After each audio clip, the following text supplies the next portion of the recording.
So আমরা গিয়েছিলাম কিছুদিন আগে কলকাতার আলিপুর জুতে বিভিন্ন রকম জীবজন্তুর ভাবভঙ্গি চালচলন দেখার জন্য, যেন আমরা তাদের সাথে নিজেকে রিলেটেড করতে পারি, দ্যাটস ওয়াই।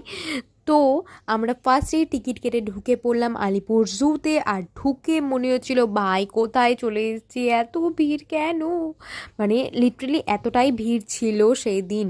তো ফার্স্টেই আমরা চলে গেলাম এই হাতিটাকে দেখতে। হাতিটা ভীষণভাবে খেলাফেলা করছিল।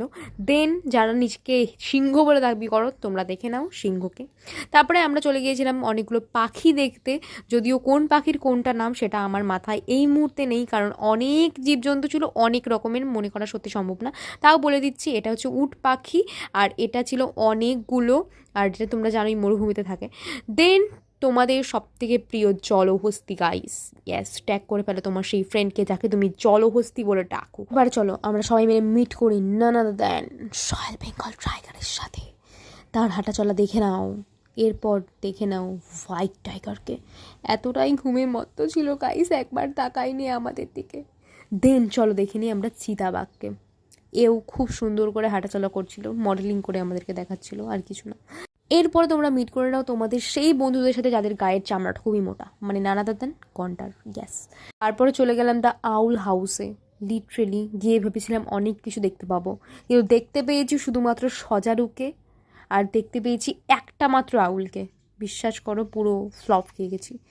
দেন আমি তোমাদের সাথে শেয়ার করবো এখন কুমিরকে।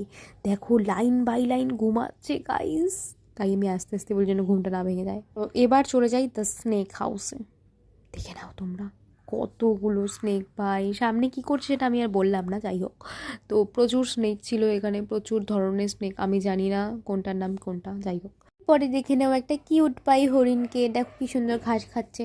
তারপরে দেখে নাও আরও একটা কিউট প্রাণীকে, কি সুন্দর দেখো লেজটা লম্বা করে বসেছিল, এত কিউট লাগছিল দেখতে, কি আর বলি। এরপরে তোমাদের সাথে আমি মিট করাবো জেব্রাকে। এখানে মিনিমাম 4 থেকে 5টা জেব্রা ছিল, খুবই সুন্দর, মানে এদের গাটা যে এত, মানে দেখে মনে হয় আর্টিফিশিয়াল, বাট এটা কি সেটা আমি জানি না। তারপরে আর কি, দেখে নাও তোমাদের সবার এবং আমাদের বন্ধুকে আর কি। এরপরে তোমাদের সাথে আমি মিট করাবো কৃষ্ণসার হরিণকে এবং সোনার হরিণকে, যেটা তোমরা রামায়ণে পড়েছো আশা করছি। কিছু দেখার পরে আমরা একটু বসে বসে রেস্ট করছিলাম, সাথে আমার গ্রুপের প্রাণীগুলোকেও আমি তোমাদের সাথে শেয়ার করছিলাম। আর এখানে তোমরা খাবারও ব্যবস্থা আছে, তোমরা এখানে চাইলে ক্যান্টিন থেকে খেতেও পারো। এরপরে চলে গিয়েছিলাম আমরা জেব্রার কাছে। আলিপুর জুতে এলে তোমরা বিশেষ করে জেব্রা, জিরাফ, বিভিন্ন রকমের টাইগার এবং অনেক লুপ্তপ্রায় প্রাণীর সাথে তোমরা মিট করতে পারবে এবং অনেক কাছে থেকে দেখতে পারবে।